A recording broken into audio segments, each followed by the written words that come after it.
بسم اللہ الرحمن الرحیم۔ میرے باپ نے میری شادی 18 سال کی عمر میں اپنے پاگل بھتیجے سے کر دی، جس کے نام کروڑوں کی جائیداد تھی۔ میں دلہن بری رو رہی تھی کہ اچانک دروازہ کھلا اور میرا شوہر اندر آیا۔ میں جسے پاگل سمجھ رہی تھی، اس نے تو میرا حشر، پورا کمرہ پھولوں سے مہک رہا تھا۔ چاروں جانب گلاب کی پتیاں نچھاور کی گئیں، پھولوں کی سرخ لڑیاں پلنگ کے چاروں اطراف لٹک رہی تھی۔ کچھ ہی دیر پہلے مجھے اپنے کمرے سے رخصت کر کے شاہ میر کے کمرے میں لایا گیا تھا۔ باہر سے شور و غل کی آوازیں کب سے آئی جا رہی تھی، کئی دنوں سے یہی شور برپا تھا۔ اس حویلی میں سرے شام ہی لڑکیاں ڈھولک لے کر بیٹھ جایا کرتی تھیں اور پھر ہر طرف سے ان کے گانے کی آوازیں گونجا کرتی تھیں، مگر مجھے ان آوازوں سے سخت وحشت ہونے لگی تھی۔ مجھے لگ رہا تھا کہ میں ہمیشہ کے لیے کسی پنچھی کی طرح پنجرے میں قید کی جا رہی ہوں، لیکن میں آزاد ہی کہاں تھی۔ ہم جیسے لوگ تو صدیوں سے ذات پات کی قید میں مسلسل پستے چلے آ رہے تھے، اور نہ جانے کب تک یہی سلسلہ یوں ہی جاری و ساری رہتا۔ دروازے پر آہٹ ہوئی تھی، میں ذرا سنبھل کر بیٹھ چکی تھی۔ مجھے شاہ میر سے تو کوئی خوف نہ تھا، بس خوف تھا تو خاندان کی عورتوں کا، جنہوں نے ذرا بھی کوئی غلطی پکڑ لی تو پھر پورے خاندان میں مرچ مسالے لگا کر پیش کریں گی کہ شاہ جی کی بیٹی مہرو کو تو ذرا بھی حیا نہیں، بالکل نہ شرما رہی تھی، وغیرہ وغیرہ۔ انہی باتوں کی وجہ سے میں نے اپنا گھونگھٹ سر سے لے لیا تھا۔ دروازہ کھلا تھا اور میری اماں میرے دلہے کے ساتھ اندر داخل ہوئی تھی۔ یہ دیکھو شاہ میر، تمہاری دلہن تمہارا انتظار کر رہی ہے، اب اس کا خیال رکھنا تمہاری ذمہ داری ہے۔ اماں جانے اسے کیا کیا سمجھائے جا رہی تھی۔ میں نے ہلکے سے نظر گھما کر اس کی جانب دیکھا۔ اس نے سفید رنگ کی قمیض شلوار پہن رکھی تھی اور روپیوں سے بنا ہوا ہار اس کے گلے میں اب تک لٹک رہا تھا۔ اسے دیکھ کر مجھے اپنے آپ سے گھن آنے لگی تھی۔ ماں اسی کمرے میں چھوڑ کر جا چکی تھی اور وہ میرے پاس آ کر بیٹھ چکا تھا۔ میری طرح وہ بھی کافی بوکھلاہٹ کا شکار تھا، جانے کب تک وہ ایسے ہی بیٹھا مجھے دیکھتا رہا۔ میں نے اپنا گھونگھٹ اتار پھینکا تھا اور آئینے کے سامنے کھڑی ہو گئی تھی۔ میری سکھیوں نے مجھے بہت سجایا تھا، مہنگا اور حسین عروسی لباس، قیمتی زیورات اور ہار سنگھار کیے، میں کوئی حسین پری لگ رہی تھی، مگر یہ میرے کس کام کا تھا جب میرا دلہا ہی۔ میں نے ایک بار پھر شاہ میر کی جانب دیکھا، وہ اب بھی مجھے دیکھے چلا جا رہا تھا۔ یکایک مجھے شدید غصہ آیا اور میں نے ایک ایک کر کے اپنے سارے زیورات نوچ پھینکے۔ میری اس حرکت پہ وہ اور گھبرا سا گیا۔ کیا ہوا مہرو آپی؟ وہ بولا تو جیسے میرے تن بدن میں آگ لگ گئی۔ میں اس کے قریب گئی اور اس کا کان پکڑ کر بولی، خبردار آج کے بعد مجھے آپی مت کہنا۔ میں جانے کیوں اس معصوم پہ غصہ کیے جا رہی تھی، جبکہ اس سب میں تو اس کا کوئی قصور نہ تھا۔ وہ بھی میری طرح سے اس ظالم سماج کے ظلم کا شکار بن چکا تھا۔ اس کی آنکھوں سے یکایک آنسو بہنے لگے تھے۔ اس نے آج سے پہلے میرا یہ روپ کبھی نہ دیکھا تھا، بلکہ ہمیشہ میرا پیار ہی دیکھا تھا۔ وہ جلدی ہی بیڈ کے دوسرے سرے پر روتے ہوئے سو گیا۔ میرا خون کھول رہا تھا، میں برباد ہو چکی تھی۔ میرا دل کر رہا تھا سب کچھ تہس نہس کر دوں۔ میں نے اپنا سراپا دیکھا اور بیڈ پر سوتے ہوئے شاہ میر کو، اب میرا یہی مقدر تھا۔ میں گھٹنوں کے بل زمین میں بیٹھتی چلی گئی اور اپنی قسمت پہ ماتم کرنے لگی۔ کافی دیر تک میں روتی رہی۔ ہوش تب آیا جب شاہ میر نے پکارا، مہرو آپی مجھے بھوک لگی ہے۔ وہ جانے کب اٹھ بیٹھا تھا۔ اسے دیکھ کر مجھے پھر سے وحشت ہونے لگی تھی۔ میں نے اسے ڈانٹ دیا، خاموشی سے سو جاؤ۔ میں نے اسے آنکھیں دکھاتے ہوئے کہا، تو معصومیت سے میری جانب کافی دیر تک دیکھتا رہا۔ مجبوراً میں اٹھی اور کمرے کا دروازہ کھول کر باہر جھانکا، کاش کوئی ملازمہ اندر آ جائے۔ میں نے چاروں جانب نگاہ دوڑائی، مگر وہاں اس وقت کوئی نظر نہ آ رہا تھا۔ گاؤں کے لوگ تھے، جلدی سو جایا کرتے تھے، ویسے بھی مہمانوں وغیرہ کی خدمت کر کے سب تھک چکے تھے۔ میں نے اب تک عروسی لباس پہن رکھا تھا، نہ چاہتے ہوئے بھی میں باورچی خانے کی جانب چلی آئی، جہاں زمین پہ کام والی کو دیکھا جو گہری نیند میں تھی۔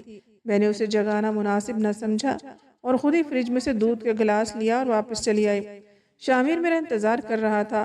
میں نے گلاس بڑھایا تو وہ جلدی جلدی سارا دودھ پی گیا۔ میں نے اسے کمبل اوڑھا دیا اور خود ایک کونے میں لیٹ گئی۔ نیند تو اب روٹھ چکی تھی۔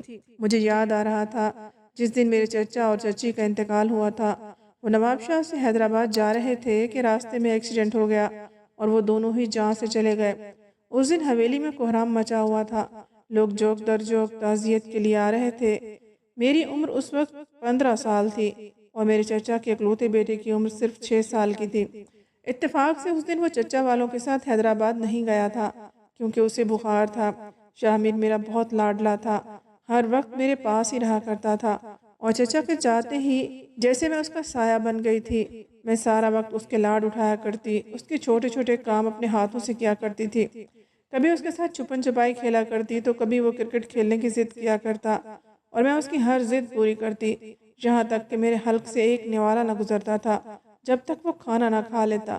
اسی طرح وقت گزرتا گیا اور میں 18 سال کی ہو گئی اور وہ 9 سال کا۔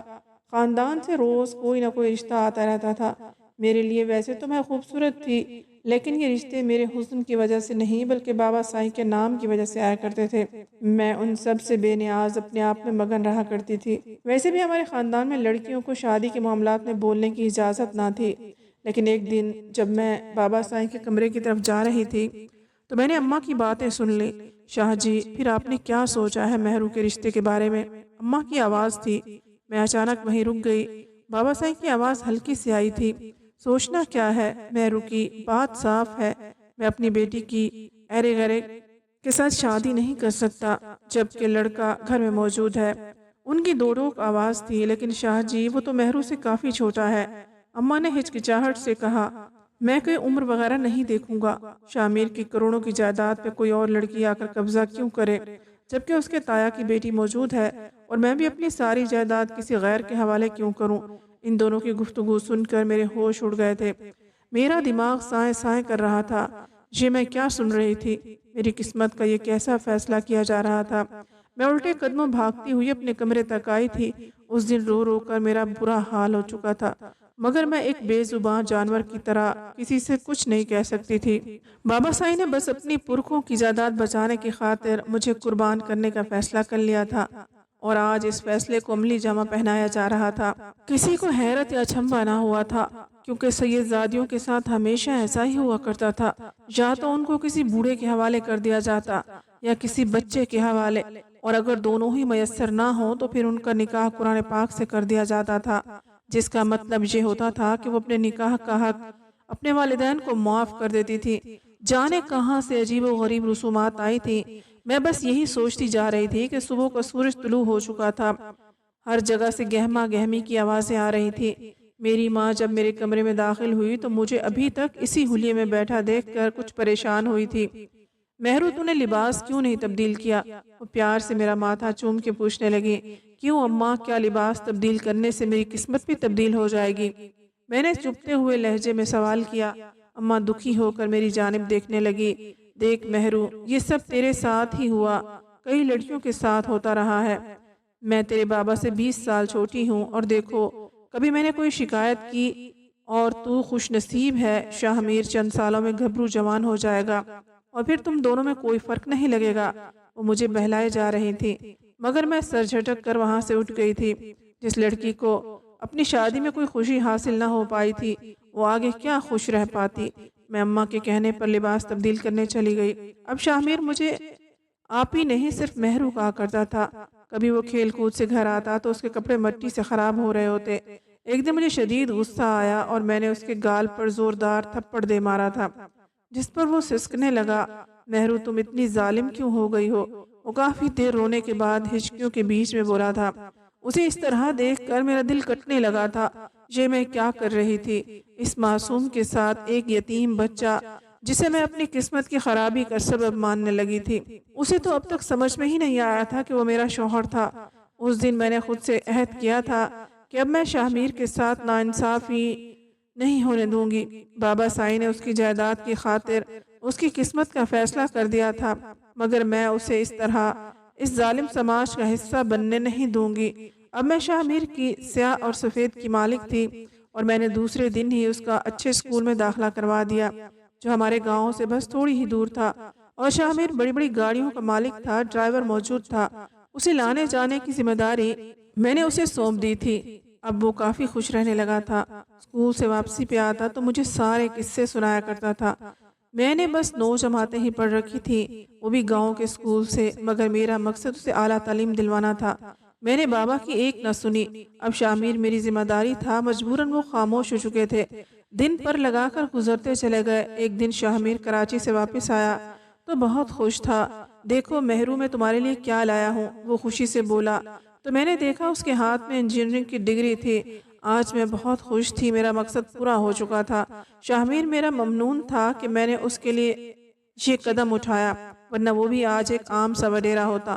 باتوں باتوں میں شاہمیر نے بتایا کہ یونیورسٹی میں ایک لڑکی جسے وہ بے حد پسند کرتا ہے اور شادی کرنا چاہتا ہے کی باتیں میرا دل کہیں سے چھن سے ٹوٹا تھا، مگر میں شاہمیر کی خوشیوں کے بیچ میں رکاوٹ نہیں بننا چاہتی تھی۔ وہ جانتا تھا کہ میں اس کے نکاح میں ہوں، مگر وہ بس مجھے ایک دوست ہی سمجھتا تھا۔ بچپن کی باتیں وہ بھول چکا تھا اور بعد میں وہ ہمیشہ ہاسٹل میں رہا تھا۔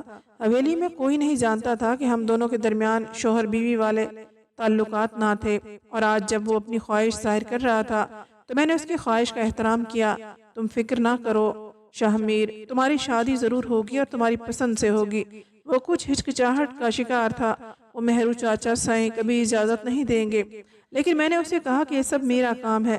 دوسرے دن میں یہ بات بابا سائیں سے کرنے کے لیے چلی گئی۔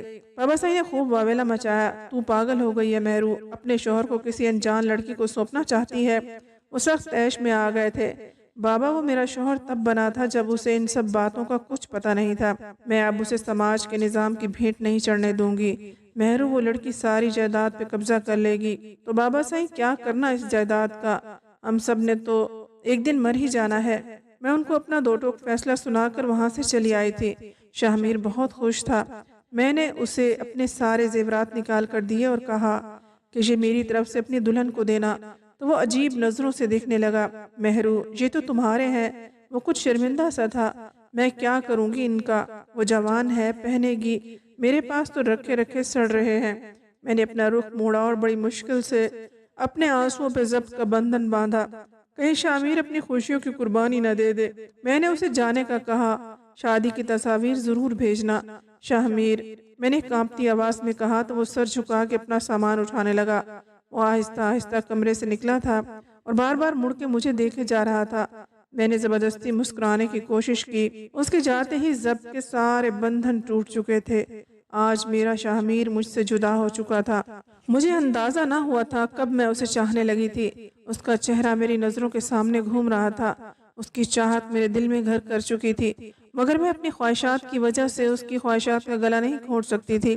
مگر مجھے دکھ اس بات کا تھا کہ میرے ماں باپ کو اپنی اکلوتی بیٹی کی کسی خوشی اور ارمان کا خیال نہ تھا، بس ان کو جائیداد کی فکر تھی، اور میں خود کو اسی جائیداد سے کیسے آزاد کروانا چاہتی تھی۔ میں نے آئینے میں اپنا سراپا دیکھا۔ آج بھی میں اسی طرح حسین تھی۔ میرا چہرہ، میرے خد و خال کہیں سے چغلی نہ کھاتے تھے کہ میں 35 سال کی ہو چکی تھی۔ جبکہ شاہمیر کے ساتھ کھڑی ہوا کرتی تھی تو اسے چھوٹی ہی لگا کرتی تھی، کیونکہ اس نے کافی قد نکالا تھا۔ میں کافی دیر انہی خیالات میں کھوئی ہوئی تھی اور آئینے میں اپنا سراپا دیکھے جا رہی تھی۔ مجھے معلوم ہی نہ ہوا تھا کہ کب شاہمیر اندر آیا تھا۔ اچانک اس نے میرے سر پہ لال رنگ کا دوپٹہ اڑایا تو میں چونک گئی۔ شاہمیر، تم گئے نہیں اب تک؟ میں سخت حیرت زدہ رہ گئی تھی۔ نہیں مہربانو، شاہمیر اب کہیں نہیں جائے گا۔